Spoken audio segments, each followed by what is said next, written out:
It's good to speak with you today, Chandra, and we look forward to hearing your views on the topic of talent management in supply chains. Can you start by providing a brief background of yourself?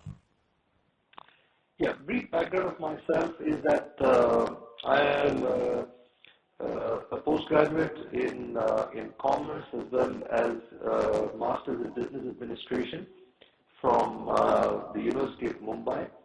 I currently work with Thermo Fisher Scientific as general manager supply chain. I have actually had a career which has a span right from frontline sales to now I think head of supply chain. So I think I have had stints in marketing, I have had stints in business development, and now in supply chain. So I think I have a fairly broad-based experience across various functions in an organization and also across various industries. I have started with the imaging industry, then I have done stints in the pharmaceutical industry, and I've also done a major stint in the medical devices industry. So this is in brief my career background. Thank you.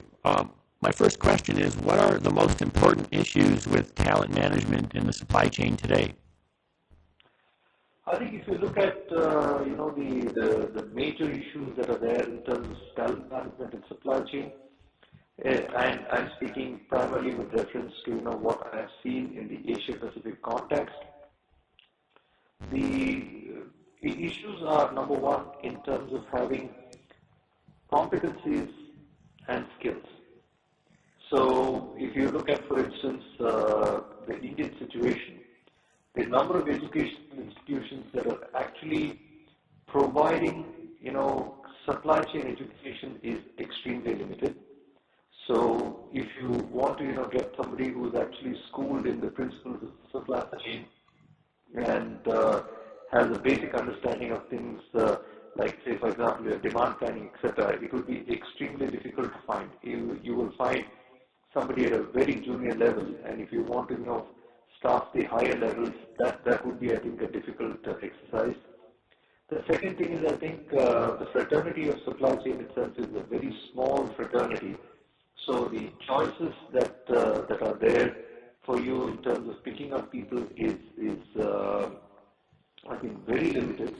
And the third issue which is there is, of course, the fact that most of the training that you have within the organizations are mainly, directed at, the sales and marketing guys or at the finance guys. So there's hardly any, or if at all they expanded to have, training on, let's say, a quality for manufacturing people and operations people. So supply chain as a function, I think, is evolving, and I think we have, the major problem in terms of finding the right set of people with the right set of competencies and skills. And can you talk about why are these issues important? See, basically, I think today when you look at supply chain as it has evolved, basically a supply chain guy was actually looked at as somebody who used to manage warehouses and stocks. But today, I think if you look at supply chain, I think it's moved from the conventional definition of somebody who looks after stocks and optimizes stocks. Today's supply chain, I think, is one of the avenues for unlocking the revenue potential in an organization. How do I say that? Now, when you look at supply chain, I think today most of the optimizations that you can speak of in terms of sales, marketing, in terms of manufacturing, etc., I think has been looked at. But supply chain is one area where I think there's a lot of potential that is there in terms of, first of all, improving forecasting, where, it could, help you plan better. In terms of inventory management, where if you adopt some smart techniques, you can surely be able to, bring about a lot of, working capital improvement in the organization.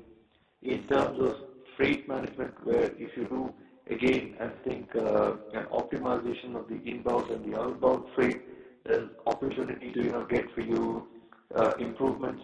And also the fact is, I think a lot of exciting technology in terms of course, it's slightly dated now, and as I speak, things like your advanced planning optimizer, which SAP has introduced.